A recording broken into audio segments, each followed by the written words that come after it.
Chapter 3. A Strange Interview with the Devil.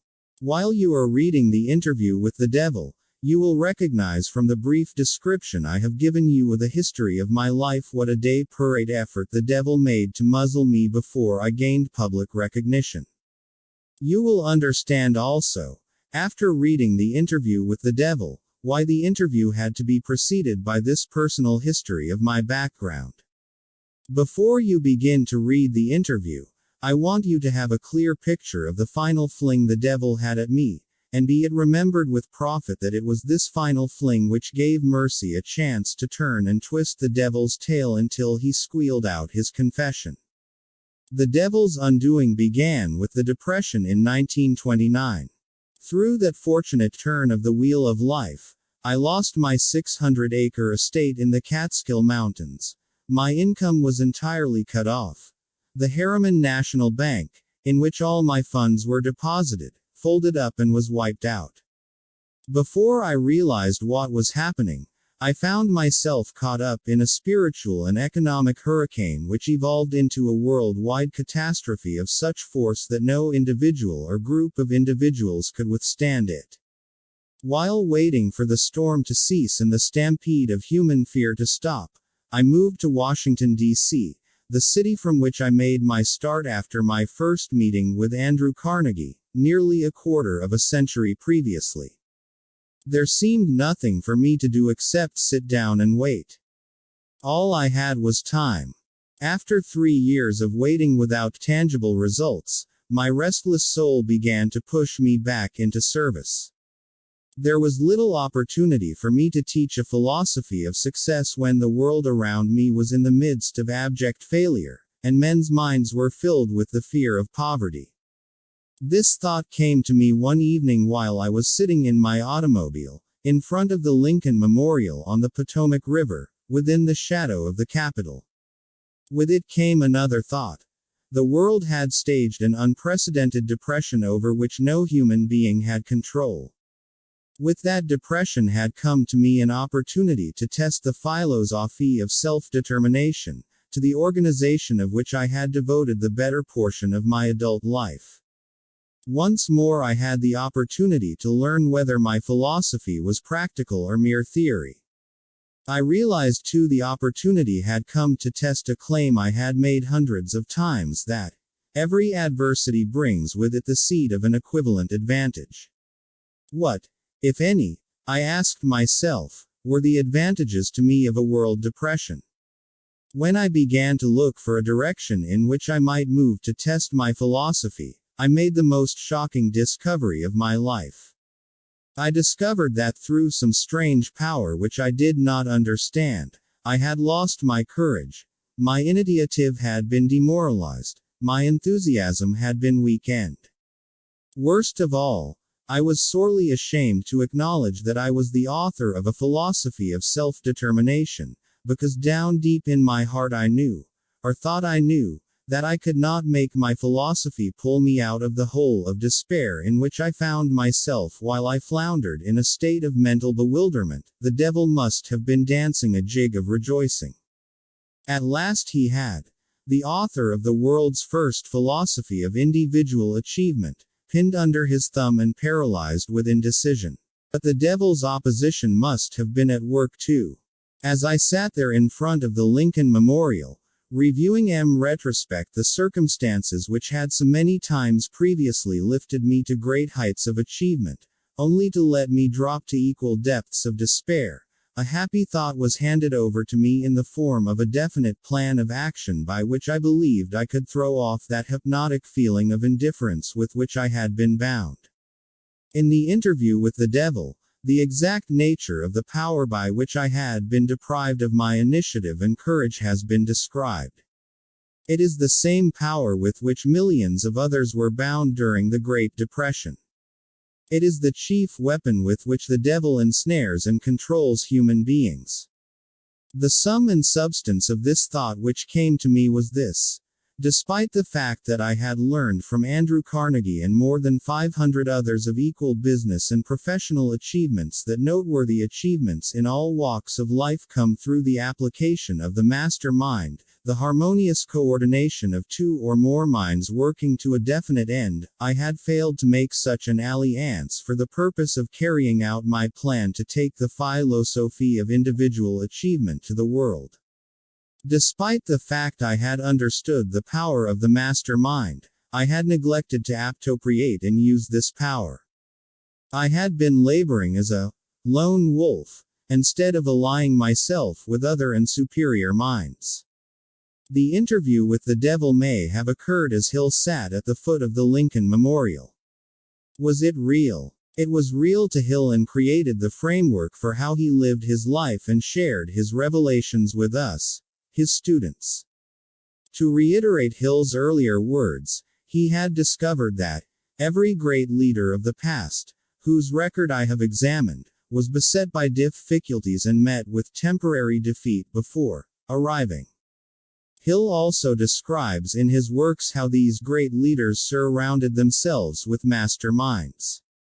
They conquered their inner struggles with adversity and then used the power of the master mind to propel their successes. Consider how you could form a mastermind group, a team to help you overcome adversity and propel you to success. An analysis. Let us now briefly analyze the strange interview you are about to begin. Some who read will want to ask, after they finish it, did you really interview the devil, or did you merely interview an imaginary devil? Some may wish the answer to this question before they begin the interview. I will answer in the only truthful way I could answer, by saying that the devil I interviewed may have been real, just as he claimed to be, or he may have been the creation of my own imagination. Whichever he was, whether real or imaginary, is little importance compared with the nature of the information conveyed through the interview. The important question is this: does the interview convey dependable information which may be helpful to people who are trying to find their places in the world? If it conveys that sort of information, no matter whether it is conveyed in the form of fact or fiction, then it is worthy of serious analysis through careful reading. I am not concerned in the least as to the real source of the information or as to the real nature of the devil whose astounding story you are about to read. I am concerned only with the fact that the devil's confession squares perfectly with what I have seen of life. I believe the interview does convey information of practical benefit to all who have not found life to be friendly. And the reason I believe so is the fact that I have made the central theme of this book yield to me all the happiness need, I in the form best suited to my nature. I have had experience with enough of the principles mentioned by the devil to assure me that they will do exactly what he says they will. That is enough for me. So I pass the story of the interview on to you for whatever you may be able to make it pay in useful dividends.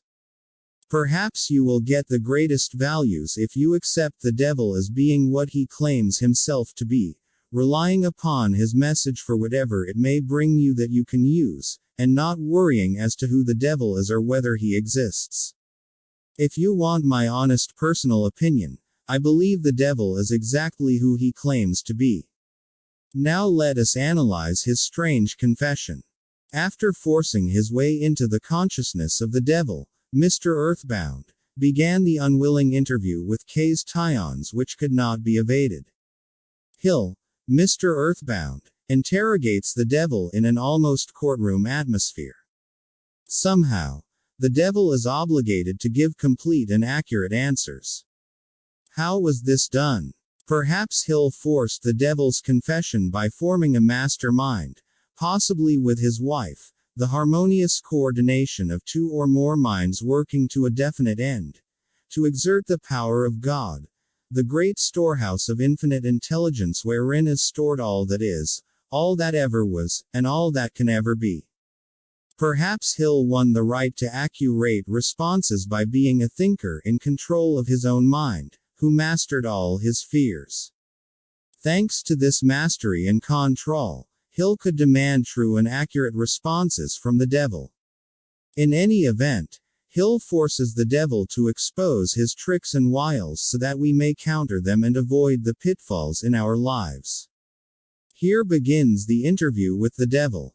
Q. I have uncovered the secret code by which I can pick up your thoughts. I have come to ask you some very plain questions. I demand that you give me direct and truthful answers. Are you ready for the interview, Mr. Devil? Yes, I am ready, but you must address me with more respect. During this interview you will address me as, Your Majesty. Q. By what right do you demand such royal respect? You should know I control 98% of the people of your world. Do you not think that entitles me to rate as royalty? I had an extremely adverse reaction to hearing the devil referred to as, Your Majesty, when I first read this interview. Then I realized that Hill probably intended to create just that reaction, and I read on. And, of course, the text does not reflect whether Hill might have used an ironic or sarcastic tone when so addressing the devil. Q. Have you proof of your claim? A. Yes, plenty of it. Q. Of what does your proof consist? A. Of many things. If you want answers, you will address me as, Your Majesty. Some things you will understand, some you will not. In order that you may get my viewpoint, I shall describe myself and correct the false notions people have of me in my place of abode. Q. That is a fine idea, Your Majesty. Start by telling me where you live. Then describe your physical appearance. A. My physical appearance. Why, my dear Mr. Earthbound, I have no physical body. I would be handicapped by such an encumbrance as those in which you earthbound creatures live. I consist of negative energy, and I live in the minds of people who fear me. I also occupy 1/2 of every atom of physical matter and every unit of mental and physical energy. Perhaps you will better understand my nature if tell you I am the negative portion of the atom. Q. Oh, I see what you are preparing to claim. You are laying the foundation to say that if it were not for you, there would be no world, no stars, no electrons, no atoms, no human beings, nothing. Is that correct? A. True. Absolutely true. Q. Well, if you only occupy 1/2 of energy and matter, who occupies the other half? A. The other half is occupied by my opposition. Q. Opposition. What do you mean? A. The opposition is what you earthbound call God. Q. So you have the universe divided up with God. Is that your claim? A. Not my claim, but the actual fact. Before this interview is finished you will understand why my claim is true. You will also understand why it has to be true, or there could be no world such as yours, no earthbound creatures such as you. I am no beast with a forked tongue and a spiked tail. Q. But you do control the minds of 98 out of every 100 people. You said so yourself. Who causes all the misery in this 98% devil-controlled world, if you do not? A. I have not said that I do not cause all the misery of the world. On the other hand, I boast of it. It is my business to represent the negative side of everything, including the thoughts of you earthbound people. How else could I control people? My opposition controls positive thought. I control negative thought. Q. How do you gain control of the minds of people? A. Oh, that is easy. I merely move in and occupy the unused space of the human brain. I sow the seeds of negative thought in the minds of people so I can occupy and control the space. Q. You must have many tricks and devices by which you gain and hold control of the human mind. A. To be sure, I employ tricks and devices to control human thought. My devices are clever ones too. Q. Go ahead and describe your clever tricks, Your Majesty. A. One of my cleverest devices for mind control is fear. I plant the seed of fear in the minds of people, and as these seeds germinate and grow, through use, I control the space they occupy. The 6 most effective fears are the fear of poverty, criticism, ill health, loss of love, old age, and death. Says the devil. One of my cleverest devices for mind control is fear, the fear of poverty, criticism, ill health, loss of love, old age, and death. Q. Which of these 6 fears serves you most often, Your Majesty? A. The first and the last, poverty and death. At one time or another during life I tighten my grip on all people through one or both of these. I plant these fears in the minds of people so deftly that they believe them to be their own creation. I accomplish this end by making people believe I am standing just beyond the entrance gate of the next life, waiting to claim them after death for eternal punishment. Of course I cannot punish anyone, except in that person's own mind, through some form of fear, but fear of the thing which does not exist is just as useful to me as fear of that which does exist. All forms of fear extend the space I occupy in the human mind. Q. Your Majesty, will you explain how you gained this control over human beings? A. The story is too long to be told in a few words. It began over 1,000,000 years ago, when the first man began to think. Up to that time I had control over all mankind, but enemies of mine discovered the power of positive thought, placed it in the minds of men, and then began a battle on my part to remain in control. So far, I have done quite well by myself, having lost only 2% of the people to the opposition. Q. I take it from your answer that men who think are your enemies. Is that right? A. It is not right, but it is correct. Q. Tell me something more about the world in which you live. A. I live wherever I choose. Time and space do not exist for me. I am a force best described to you as energy. My favorite physical dwelling place, as I have told you, is the minds of the earthbound. I control a part of the brain space of every human being. The amount of space I occupy in each individual's mind depends upon how little and what sort of thinking that person does. As I have told you, I cannot entirely control any person who thinks. Q. You speak of your opposition. What do you mean by that? A. My opponent controls all the positive forces of the world, such as love, faith, hope, and optimism. My opponent also controls the positive factors of all natural law throughout the universe, the forces which keep the Earth and the planets and all the stars balanced in their courses, but these forces are meek in comparison with those which operate in the human mind under my control. You see, I do not seek to control stars and planets. I prefer the control of human minds. Q. Where did you acquire your power, and by what means do you add to it? A. I add to my power by appropriating the mind power of the earthbound, as they come through the gate at the time of death. 98 out of every 100 who come back to my plane from the earth plane are taken over by me, and their mind power is added to my being. I get all who come over with any form of fear. You see, I am constantly at work, preparing the minds of people before death, so I can appropriate them when they come back to my plane. Q. Will you tell me how you go about your job of preparing human minds so you can control them? A. I have countless ways of gaining control of human minds while they are still on the earth plane. My greatest weapon is poverty. I deliberately discourage people from accumulating material wealth because poverty discourages men from thinking and makes them easy prey for me. My next best friend is ill health.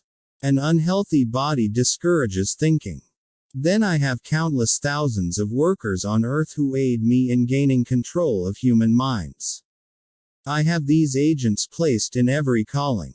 They represent every race and creed, every religion. Q. Who are your greatest enemies on earth, Your Majesty? A. All who inspire people to think and act on their own initiative are my enemies. Such men as Socrates, Confucius, Voltaire, Emerson, Thomas Paine, and Abraham Lincoln. And you are not doing me any good either. Q. Is it true that you use men who have great wealth? A. As I have already told you, poverty is always my friend because it discourages independence of thought and encourages fear in the minds of men.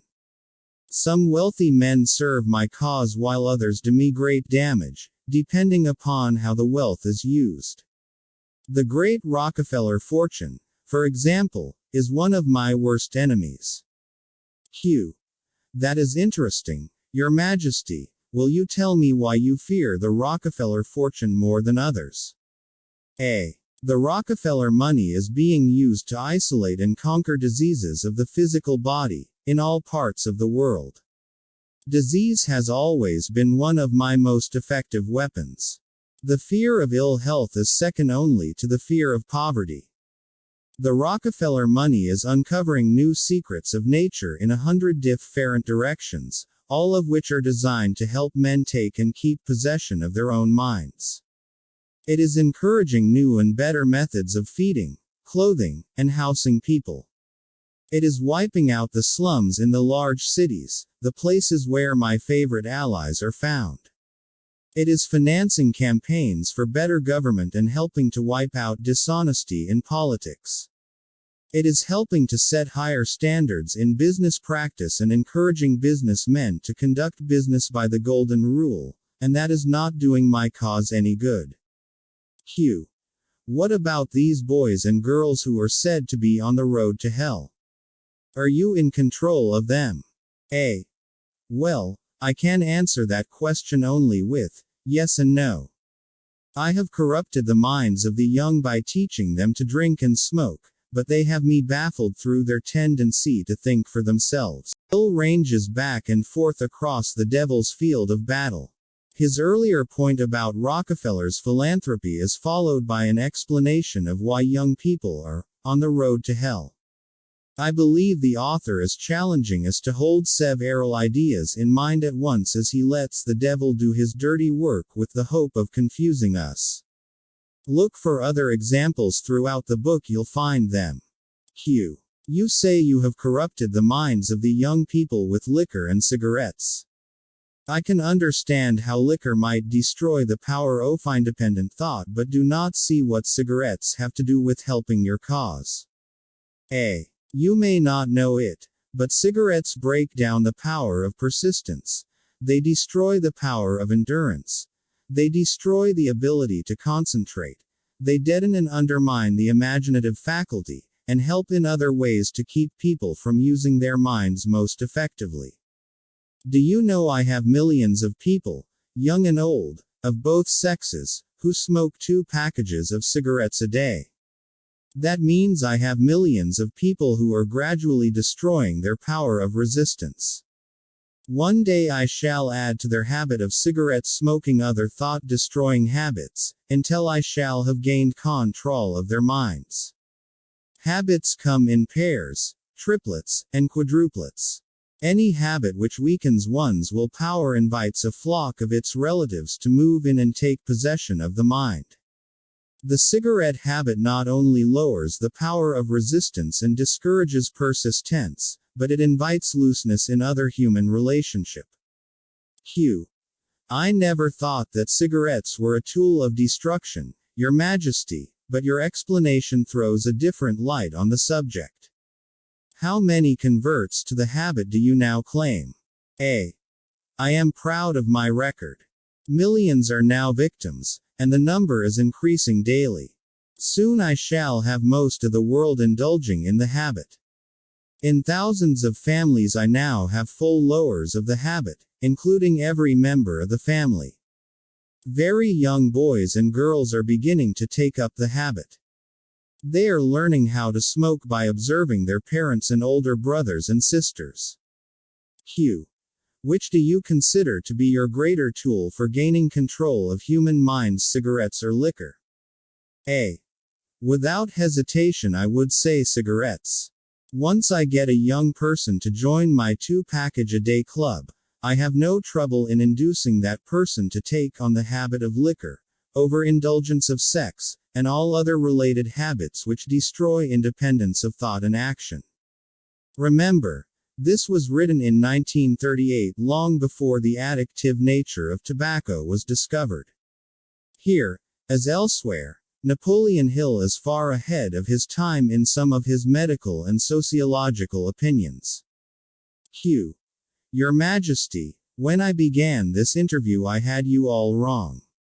I thought you were a fraud and a fake, but I see now that you are quite real and very powerful. A. Your apology is accepted, but you need not have bothered.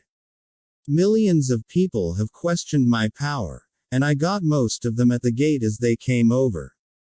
I ask no person to believe in me. I prefer that people fear me. I am no beggar. I take what I want by cleverness and force. Begging people to believe is the business of my opposition, not mine. Q. Your Majesty will please pardon my rudeness, but I would not be able to look myself in the face again if he did not tell you, here and now, that you are the damnedest fiend ever to be turned loose on innocent people. I always had the wrong conception of you. I thought you were kind enough to let people alone while they were living, that you merely tortured their souls after death. Now I learn, from your own brazen confession, that you destroy their right to freedom of thought and cause them to go through a living hell on earth. What do you have to say to that? A. I get what I want by exercising self-control. It is not so good for my own business, but I suggest you emulate me instead of criticizing me. You call yourself a thinker, and you are. Otherwise you would never have forced this interview on me. But you will never be the sort of thinker that frightens me unless you gain and exercise greater control over your own emotions. Q. Let us get away from personalities. I came here to learn more about you, not to discuss myself. Please go ahead and tell me of the many tricks you have devised for gaining control of the human mind. What is your most powerful weapon just now? A. That is a difficult question to answer. I have so many devices for entering human minds and controlling them that it is difficult to say which are the most powerful. Right at the moment I am trying to bring about another world war. My friends here in Washington are helping me to involve America in the war. If I can start the world to killing on a wholesale basis, I shall be able to put into operation my favorite device for mind control. It is what you may call mass fear. I used this device to bring about the other world war in 1914. I used it to bring about the economic depression in 1929, and if my opposition had not double-crossed me I would now be in posse's scion of every man, woman, and child in the world. You can see for yourself how near I came to world domination, the thing I have been struggling to attain for thousands of years. Here the devil claims to be working with both sides to instigate war, based on his sowing the seeds of fear throughout the world. This is the essence of what has come to be known in our time as terrorism and the response to it. Through Hill's work the devil takes credit for not only both world wars but also the Great Depression. It is easy to add the current economic collapse to his list of credits. Both war and economic collapse breed fear in people's minds and are certainly the work of the devil. Q. Yes, I see your point.